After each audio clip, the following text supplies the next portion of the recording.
What I say now is stop hustling and start helping. Like, show that you can help someone by actually helping them. Very often, it's easier to actually get someone a result in advance than actually try to convince them that you can get them a result. So, welcome to the Marketing Your Practice podcast. We're leading a healthcare revolution by showing natural health and fitness experts how to become community influencers so they can build profitable, predictable, and enjoyable practices. Each week, we share simple, easily actionable expert branding and heart-centered marketing strategies so you can flood your practice with high-quality patients, building a healthier and happier community. And now your hosts, Angus, Pyke and Tony Rose. Allan Dib, welcome back to the Marketing Your Practice podcast. Great to see you again. hey, pleasure to be back. How are you guys? We're doing very, very well, thank you. And we're very excited about this second round chat with you to chat about the marketing. And after the first episode, and guys, if you haven't seen Allan on his first one, then go back and check that out at adiomedia.com/podcast/26. That's the number 26, and check out the first round. But it was that good. Allan was our record holder for a while, wasn't he? He did hold recently, a record. So, only for a while? What's going on? Well, this is why we're back again, because as the audience has grown, it makes it easier for the latter podcasters. So you were sitting up the top there for a long time, and let's get you back up the top there again. So exactly. Now, we had a chat last time. I came across Allan. I was doing a search through Amazon. I was having a look for books on marketing, which I do at least once or twice a month. And I found a book called The One-Page Marketing Plan. And I have to admit, I downloaded it and bought it with low expectations and read it in not much more than an afternoon, and just went, here is somebody that has put together the essence of marketing and a great kind of mix between branding and direct marketing, and then simplified it, because so many of our listeners now are not marketers. They have no intention of ever really seeing themselves as marketers, but they're small business owners. And so many of our listeners in particular have a mission to want to serve more people, of which marketing then becomes an essential tool. So we spoke lots about that last time. So as Tony said, if you haven't, two things. One, go back and listen to that episode. But two, just go and buy the book. How much is it on Amazon now if you buy just the Kindle? I think the Kindle one's at about $2.99 if you're in the US store, or $3.99 in Australia. So yeah, you kept it really nice and low. 7 copies. Yeah, they probably should. So, at least. So we're going to do an update today. So we're going to talk a little bit. There's two things I'm really excited to chat with Allan about today. Is kind of what's working now in marketing. Always a good conversation there too. And this thing that I feel is kind of prudent for me at the moment, across the two practices that I have, is staffing, hiring teams, getting the right kind of support people around you there too. So I feel like I'm getting a bit of one-on-one coaching going on here. So awesome. With all of that. So let's get into this. What's working now? What are you seeing with the people you're coaching and working with, and where's marketing heading? Yeah, look, more and more I see it inbound being so important. And, what's working more and more I see is people who can actually demonstrate that they can help their prospects, and demonstrate it by actually helping them in advance. So, I think, the last few years have really been dominated by some of the guys and gals who say, look, hustle, and kind of, we're on a hunt for new clients and new prospects and all of that. And that hustle culture, I think, has been a little bit toxic, and I think prospects are a little bit over it, the kind of hunting and hustling and all of that. So what I say now is stop hustling and start helping. Like, show that you can help someone by actually helping them. Very often, it's easier to actually get someone a result in advance than actually try to convince them that you can get them a result. So that's something that I've really seen has been super important, and it's the way that prospects are moving, and it's the way I think it's one of the most ethical ways of doing marketing, by actually giving people a demo of what you can actually do for them by actually helping them. And, that really puts you in pole position when it comes time for them to take their money out of their wallet and select someone to deal with. Allan, can you just double down on that concept of helping in advance? There might be some listeners that go, not really sure what you mean by that. If I'm a chiropractor, what would be a concept that I could help someone in advance? Yeah, look, so obviously, you can't get someone to do their own chiropractic treatment, but if we know that chiropractors help people in all numbers of ways other than perhaps back pain or headaches. There are all sorts of treatments that chiropractors do, but is there a process? Is there something that you can get them to give them a result in advance? For example, can you help them with headaches? Can you help them with weight loss? Can you help them with energy? Can you help them with any of those things? So if you know, and I'm sure in almost every kind of practice and almost every kind of industry, there's an easy way that someone can get results in advance, or a quick win that you can give your prospects or clients. So if there's a way that you can actually do that, and you can deliver that through a book, through a podcast series like you guys are doing now, through a free report, through a video series, through a course, those sorts of things. Because once you give me a result in advance, I mean, if I've paid you nothing and I'm getting something good in exchange, I mean, I can't imagine what will happen when I actually pay you money and we work together. So very often you just giving people results in advance. And you mentioned that the book is out there fairly cheaply, and that's a demonstration of that. I mean, someone can pay a couple of bucks and get results in advance. Every single day I open my inbox and people say, I read the book, I loved it, you really explained the clarity and all of that sort of stuff. How do we work together? Or tell me about your programs. And that's that's inbound marketing, and that's an example of results in advance. So if you've got a piece of what I call unicorn content that you can put out there, that you can put your name to, that you can be famous for, that people will interview you for, that people will ask you about, then that's going to make all the difference. Leads will come to you, and that's one of the best ways of doing marketing. I mean, I get on phone calls with entrepreneurs, and really the phone call is about, hey, is this right? Are we right for each other? And if yes, we work together. It's not about, hey, what do you do, and to tell me how much it is. So that's a very, very different conversation. It's a conversation on a very, very different level. I was looking, we've got a class that we're teaching this afternoon, Tony and I was kind of trying to get a bit of an understanding of where trust levels are, particularly on the internet at the moment. And not surprisingly, they're at an all-time low. And particularly Australians, and we have people around the world that are listening to this, but Australians rank as the lowest in terms of we are so distrustful of what we see on the internet now. And so the mere fact that you might put something up on Facebook that says, one, come and see me, or you might go crazy and say, hey, come and see me and I'll give you a discount or two, is not enough, because we just don't trust you. And then the best way, I think, to build trust, to build authority and expertise, is to actually help somebody get a result there too. So, for our listeners and stuff out there too. So if you were a chiropractor and you're kind of focusing on headaches and you're thinking, okay, look, the only thing I can't really do via a video or an ebook is adjust somebody. But, I dare say if you're dealing with people with headaches, you probably look at the lifestyle things that go along with it. What foods they should eat less of, what foods they should eat more of. Is there posture at work that you see, set up their desk? There's a whole bunch of lifestyle things that you can start somebody on the path there.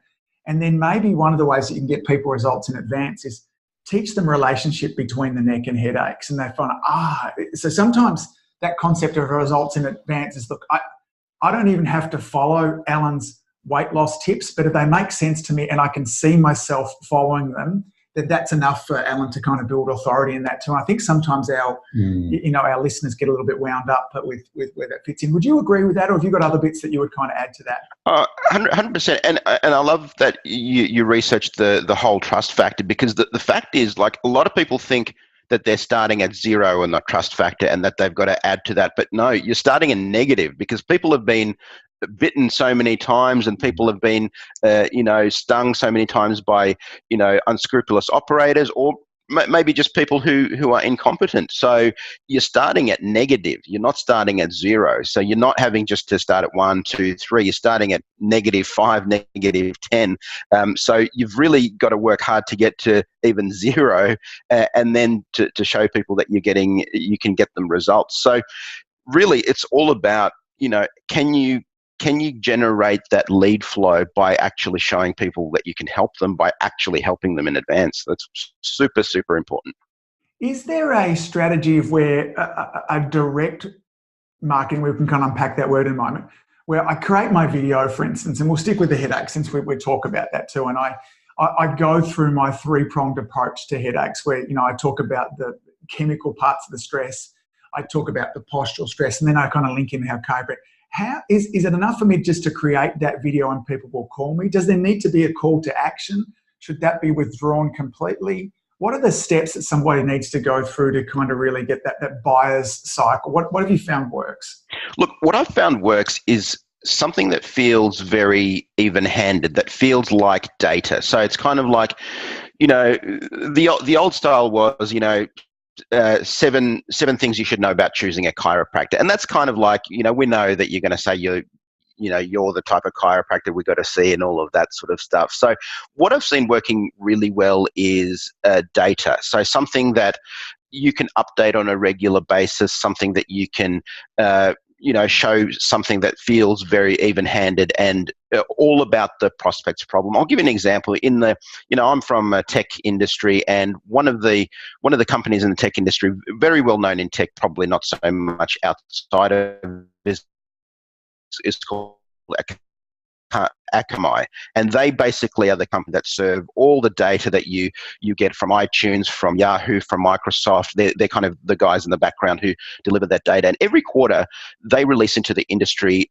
what they call the state of the internet. So, and they basically measure what's happening on the internet in all different countries and regions and statistics and all of that. And within the IT and telecoms press, it generates a lot of press for them, because people say, whenever you've seen those articles that Australia's broadband is ranking behind Korea and all of that, that's come from their State of the Internet report.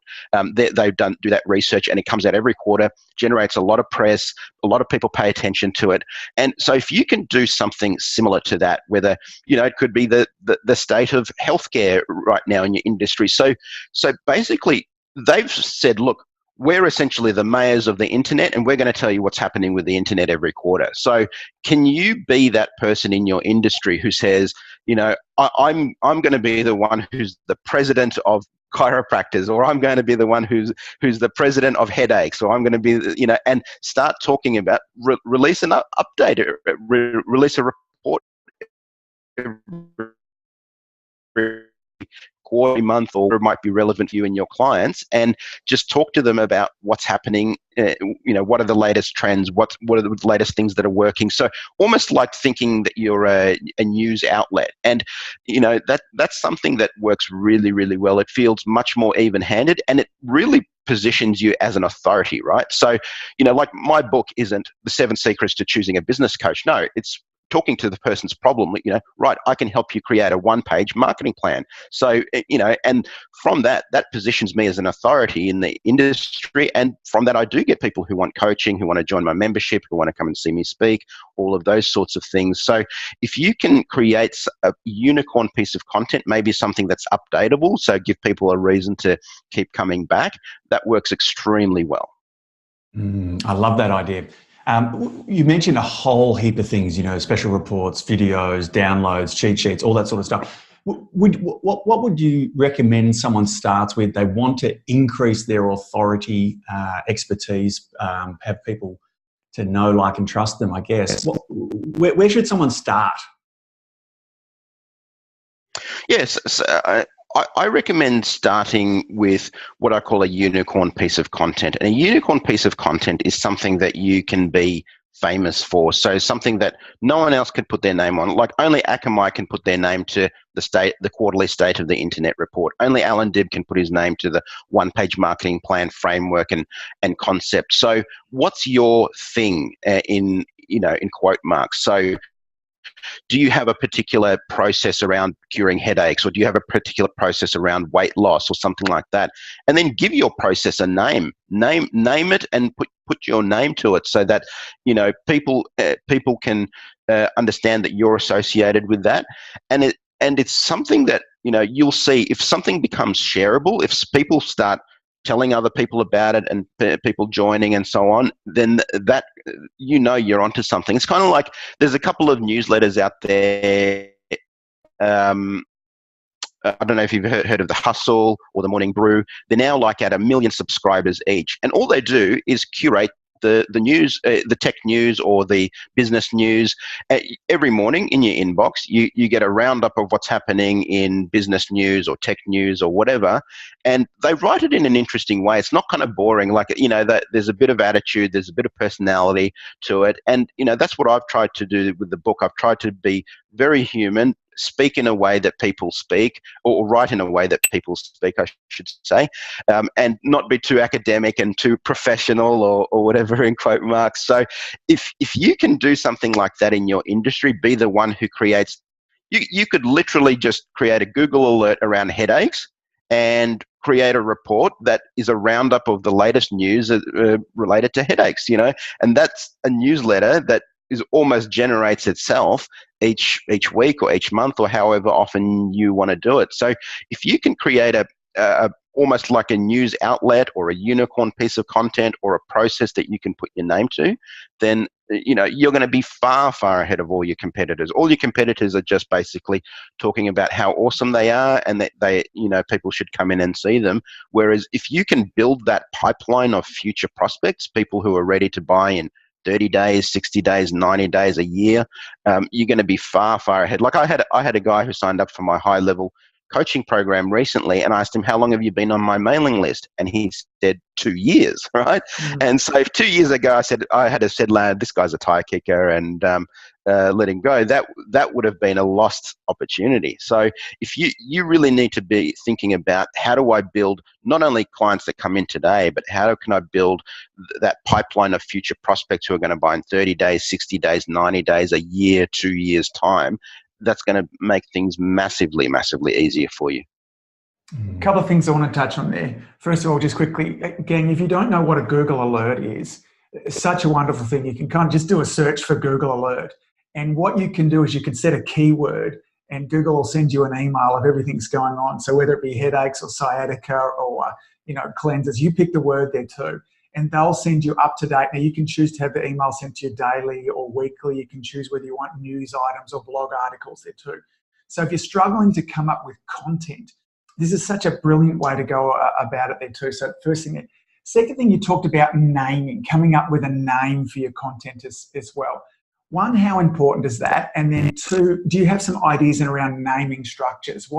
There's something so wonderfully simple about the one-page marketing plan. Massively value directed there as well. It's simple, tells me what's going on. So how do we come up with something like that? Yeah, naming is such an interesting topic because a lot of times people try to be really clever with their name or have some, like you see these books with a one-word name and all of that. And unless you're a famous author, if you're a famous author, people just buy whatever you make or whatever it is. But if someone has to expend calories trying to figure out what you mean or whatever, they're usually not going to do it. People think that if you create a funny or confusing or clever name that people are going to try and figure it out or ask you what it means and all of that. The reality is, like, we're in the Instagram generation. People are flicking through, their fingers hovering above the delete button. So you need a title that you create for your unicorn piece of content, or really a title that you create for literally anything, whether it be your business or a process that you do or anything like that, your podcast, your newsletter, whatever it is, it should tell the whole story. So, there should be no confusion. Always choose clarity over cleverness, or always choose clarity above confusion. So don't go for that clever name that kind of needs people to kind of figure out what it means or ask you what it means, because 9 times out of 10 people will not. So name it so that it's completely obvious what it means. So title should equal content. So it should be completely obvious what it's all about. The second thing I think about, and I think Tony and I'm certainly guilty of this too. I would think that I probably got your book at least 2, maybe 3 years ago. How long ago did you release it? The first edition came out in 2016, and then we had the second edition last year. Yeah. So let's say it was 2 years ago. And as we look behind you, 2019, your book is behind you, and then recent conversations we had off there, you are still marketing and sharing this message probably as hard, if not harder now in terms of... Yeah. So the interesting, because I get in the back end of my mind, and there might be people going, oh, unicorn piece of content, that sounds like that's so hard. There's so much work involved with that too.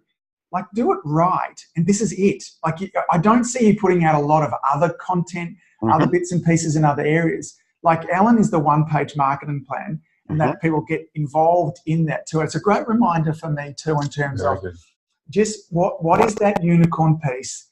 Find what kind of serves your audience there. And as that, so this is a generator of people towards you. And as you said before, the gentleman who'd taken 2 years to get towards it. Do you have thoughts around, books? Like, if you're going to start again, is it a book? Is it a video? Is there a reason? Because your book is actually in hardcover as well. For those of you that are watching the video, you can see it in behind here. But also, we've talked about the Kindle version. Do you have an audiobook version of it? Yeah, there's an audiobook version of it on Audible, so you can listen to it. Yeah, absolutely. Yeah. So in terms of the type of, if I'm coming up with this unicorn piece of content, should it be hard copy, or what are your thoughts in terms of it being digital versus hard copy of This is such a great question, and I'm actually presenting on a similar topic in a few weeks' time. But think about imagine it's your anniversary, right? And you send a text to your wife saying, hey, happy anniversary, babe, I love you, right? That's nice, right? But imagine that message is written on a nice card with a bunch of flowers. Do you think it's going to make a difference? I think the message would be, it could be same message but received very, very differently. Now, here's what I'm going to tell you. Like, most of the content that I have in the book, I used to have on my blog. I used to have in various other forms. And yes, it did get some traction on the blog and did get traction in other forms. But when it became packaged up in book form, it became hugely more valuable. In other words, the package really matters, right? So the package does make a difference. So, Tiffany's whole business model is the package, really, that little, I don't know, is it turquoise or blue or whatever little box, that makes the diamond ring more valuable than if it's just at your local diamond dealer, right? So the package does matter. But having said that, you need to start somewhere. And a book is a fairly big commitment. And so I'm not saying everybody needs to do a book, but think about almost like that ladder of value in terms of content. Like, you pay nothing for a blog post, but then maybe a podcast is a little bit more valuable to you. Maybe a video is even more valuable. If you package something up as a course that feels more valuable, even though it might be the exact same information, packaging it in a different format can make it feel more valuable, even though the intrinsic thing is the same thing. So, I had the one-page marketing plan process. I had most of the content that's in the book freely available on my blog and through other medium, and I had free reports, but it didn't get as much traction as the book. So it being in book form made it more valuable. So yes, the package does matter, but having said that, start somewhere. Like if a blog can easily turn into a book down the track, blog can easily turn into a video series or short videos. One of the things that I'm doing that's working really well right now is literally 1-minute videos on social media. I have questions that come into my inbox every single day, and they make really good material for future videos. So, someone might ask, what should I do about XYZ when it comes to marketing? And I literally grab my iPhone, pump out an answer, and then that goes onto Instagram, YouTube, Facebook, and gets syndicated, and it gets a lot of views. And so literally that is start with your iPhone, creating 1-minute videos that go onto LinkedIn, Facebook, Instagram, wherever your audience reside. So the answer is start somewhere, but the package does matter. Like, think about packages that kind of feel more valuable, that feel more valuable to your audience. It's, Alan, for some people, this is going to be, oh, yeah, great. I know what to do. I'm going to be this person. I'm going to set myself here and be that expert and produce all this stuff. For some, it's going to be a little overwhelming. And, you know, with the practitioners that we deal with, they kind of have this, a lot of them have this feeling like they have to do it all themselves and it all falls back on me. And, oh my God, I've only got a certain amount of hours in the day and I'm not going to be able to do this. You know, I do my best work when I'm hands-on with people. You've obviously got a team behind you doing parts of this. For someone who owns their own business, a small business, can we talk to that concept of having others help, that team idea? What are your recommendations there? That was an extraordinary segue. That was a great segue. Nice step across there. I appreciate that. Very good. So just congratulate ourselves in particular. Well, when I was just thinking in my mind, we've got to get onto the team thing, and there it was. So, good one, guys. It is a good segue, and it is a good question too. You know, but I know that. We just pause for the self-congratulatory on the Marketing Your Practice podcast. Anyway, moving on. So I know people are listening to this and freaking out and thinking, oh, it's okay for you. You've got a team, and it's okay for you. You know what to do, and all of that sort of thing. So you know, I started with a team of 1, then it became a team of 2, then it became a team of 3. Now I've got a team of 4, right? So and it's a small team for the kind of business that we do in terms of our revenue and our numbers. It's a very, very small team. So but we managed to achieve a lot because we focus on high leverage activities, and I want to go into that a bit slightly later, but let's talk about teams. So, because we've had such a great segue to it. So, so the question is, do you need to be doing this all yourself? And, you know, if you had have asked me a few years ago, I was coaching business owners and I was saying, look, you've really got to set aside some time to do this stuff. This is important. Let's find a way to do it. And, you know, what I've really found over the years is rather than trying to fit a round peg in a square hole, you know, let's just focus on your strengths. And if your strengths are delivering the service or product that you have, then let's just focus on that and let's get other people to do the stuff that we know that you don't like to do, that are too boring, that are too, you know, that you get too busy with, and all of that sort of thing. And here's what I've found over the years. There are 3 types of people that you need in a business to make your business successful. You need the entrepreneur type. So that's guys like you and me. So we're the ideas people, the visionaries. We come up with a new product or service every 10 minutes and we just freak out our whole team, right? So then you need the specialist. The specialist is the person that delivers your product or service. So very often it's the same as the entrepreneur, not always, you know. So this could be someone who's the chiropractor, the physio, the whatever, the IT guy, all of that sort of stuff. So sometimes that's the entrepreneur, sometimes not. Now the third role, which I find is the one that's most missing, especially from a marketing perspective, is that manager role. So that's the person who basically comes in every day, drives the bus, does the same route every day, checks all the boxes, comes in the next day, does the thing, makes sure it's done. And this is the stuff that, you know, entrepreneurs like you and I, we just get bored to death with that stuff. We just will not do it, you know, and it's like trying to fit a round peg in a square hole. It's just not us. There are personality types that absolutely love doing that stuff. They absolutely love checking off the boxes, doing the routine stuff. They don't want to, you know, the thought of risks or doing new things and all of that freaks them out. And so you need to put someone in that manager role who's going to send the news each week or each month, who's postcards to clients, who's going to do some of the follow-up calls, who's going to do all of these things that we know that you're most likely either not going to do, that you're going to be bored with, that you're going to be too busy to do, and all of that sort of thing. So you need to get someone in that manager role, especially as it relates to marketing. A lot of times we've got that manager role sorted when it comes to the operational side, you know, someone to take bookings, someone to deliver the actual service, to take care of clients. But from a marketing perspective, very often that manager role is missing. And that's super, super important. That will make all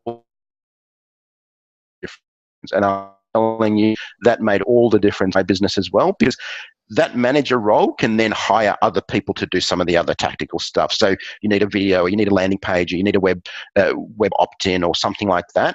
You want someone taking care of all of that. And it's gotten to the stage where literally in my business, I do only two things. I create original content, like books, raw videos, podcast interviews like this. And the second thing that I do is work with clients on a coaching basis. Literally every other marketing process in my business is done by my team. So good. That includes, captioning videos, uploading them, replying to requests and all of that sort of stuff. So literally all of that is done by my team, and that creates a lot of leverage for me to create. That means I can focus my time on the stuff that I'm absolute best at, which is working with clients and coaching and creating new original content. Does that make sense? Yeah. Totally does. It was interesting the other day. I was chatting with your lovely assistant, who's an American working for an Australian living in South Africa. I was like, hang on, this is kind of cool. This is the global team that I guess is possible. We can often be looking, so I need someone. Oh, they must live within 5 kilometers of my practice or my business. Yet, in your example, there's someone sitting across the other side of the world doing some great work with you. My entire team is scattered all over the world. I've got 2 people in the Philippines, 1 person permanently in South Africa, and Claire, who you spoke to, she's a digital nomad. She's in a different country practically every time I speak to her. She's in South Africa at the moment. And I've never personally met any of them. I mean, we do video conferences all the time, but I'll be meeting Claire for the first time when she's down in Sydney in April, for the first time physically, but we've been working together for years. So you don't need someone who's sitting in your office all the time, or someone who's physically around, and you can tap into a massive global pool of talent. It's never been easier. So on that, where do we find these people? Like, if I identify, first of all, do you know what, I need this manager person to help me. And for some of you listening, it might just be a bookkeeper. Like, I still laugh with my wife, who's a chiropractor as well. She's still doing the bookkeeping of the practice. I'm like, will you stop it? And but anyway, so whatever it is for you that will give you some time to, one of the things I liked what Allan said beforehand, he's doing the things that only Allan can do. That idea of content creation and coaching, they're the most highly valued and leveraged services. For many of us, it might be adjustment, or it might be getting other people in. Anyway, once you identify who it is, how do we find them? Yeah, so I think there's a global talent pool of people who are available. Now, there's the usual places like Upwork, Fiverr, and all of those, and I've had hit and miss with those. So sometimes you get someone who's really, really good, and then they can turn into someone who you can work with on a regular basis. But here's where I would start. I would start within your own network. So I would say to you, maybe send out an email or a Facebook post or something. Say, look, I'm looking for someone to come in for 2 or 3 hours a day, just to help me out with a few things, and send that out to your immediate network of people. I'm sure within your own network, there's a mom who wants to get back into the workforce, or someone who just wants a few hours work. Because if you think about it, there's so much talent sitting at home, basically, who want a few hours work. They want a bit of part-time work. And you don't have to start with someone who's full-time, who you have to, pay a hot full-time salary or whatever. You can get someone in for a few hours work. And like I said, there are many moms who were in the workforce before. They now got kids. The kids go to school, and between maybe the hours of 9 a.m. and 3 p.m. they're generally free or available to work for a few hours, and they make a fantastic pool of talent. And there are literally websites dedicated to hiring moms. I think one is called the Mom Project. Another one is called Hire My Mom. So they're a good place. That's a good place to start. So I would start within your own network. I'm sure someone within your own network knows somebody who's looking for a few hours work. They don't want to work full time. They don't want to go full on back into the workforce, but they wouldn't mind going in and doing a few hours work. So the second question that I often get asked is, do they have to be a marketing expert? Do they have to know all of this stuff? And the answer is absolutely not. Literally no one in my team knew the technical stuff of what they're doing right now in their jobs. I hired based on attitude. So I hired, people that I think had a really good attitude, that a can-do attitude, willing to learn, kind of keen to do new things. And we can train the technical skills. That's easy. I mean, there are bucket loads of courses and things out there that can train on copywriting, can train on Facebook, can train on social, all of that sort of stuff. I mean, you've probably bought 10 courses and not gone through them, right? If you're anything like me, I mean, I've bought every course that's out there, and I've probably gone through about 10% of them, maybe. So all of those courses and materials and books and things like that, that you wanted to go through or whatever, get the person that you hire to go through some of those and get them to start just doing one thing for you. Maybe your monthly newsletter that you should have been doing all of this time. And, take that off your plate, and you're going to feel like a whole weight is lifted off your shoulders. When you see that monthly newsletter going out and you had nothing to do with it, it's the most awesome thing ever. So that's where I would start. Yeah, I love it. Sweet. Which reminds me of, two things remind me. One, the shininess of our foreheads, which is ridiculous. And I was just going to say, for those who are just listening to this podcast, if you wanted to catch a glimpse of the shiny forehead competition, Allan's going to be coming live with us later this year at the Community Influencer Live program. So we're very excited about having Allan come down for that in Melbourne. August 24 and 25. Yes. I'm pumped, looking forward to it. And I think we've got Allan delivering 2 sessions. He is going to deliver a couple on some new rules of marketing, and he's going to go through some great information. So this is just a little taste of it. It's been great. So again, what I want to encourage you to do, if you haven't been back, listen to the earlier episode with Allan and head back and do that. He does a great job kind of overseeing this or going over this entire one-page marketing plan. And then again, if you haven't, then please go and buy Allan's book. He needs the money to pay his staff. So first of all, that $2.95, of which I'm sure he probably gets about 45 cents of it from Amazon at the end, is well too. It's as us as service providers as well. I think you'd be hard pushed to. And again, I have read literally dozens of marketing books. And it's one of my favourites for that very reason there also. So, Allan, any other projects that our audience should know or places they should go to check you out and find out more about you? Look, the book's a great place to start. I've got a membership community as well for people who want to really learn marketing and go to the next level. And then anyone who's doing probably about $200,000-$300,000 and above, I have a one-on-one coaching program as well. But really start with the book. The book's got a lot of my best material in it, and just successwise.com is my website. You can join my mailing list and join the conversation. Wonderful. Well, Allan, I always I sit here with the warm and fuzzies after having a good laugh. Because it's actually not all that early in the morning. It's now quarter to 8 in the morning here as well. So I look forward to seeing you in person in a few months' time. If you head on over to ADIOmedia.com and I don't know what our / will be, but just head to ADIO Media. You'll find some information there about our Community Influencer Live event. We've got some we have a terrific lineup with regards to that. So that is a process for us to help you as complementary health practitioners get your word out there, have more impact in your community, and become the go-to person as well. And we're really excited that Allan's going to be kind of sharing his magnificence when we're there. So Allan, again, from Tony and myself, thanks so much for hanging out with us this morning. We look forward to seeing you real soon. Thanks, mate. Pleasure, guys. Pleasure. You've been listening to the Marketing Your Practice podcast, where we help natural health practitioners and wellness experts build profitable, predictable, and enjoyable practices. For more information, please visit www.adiomedia.com.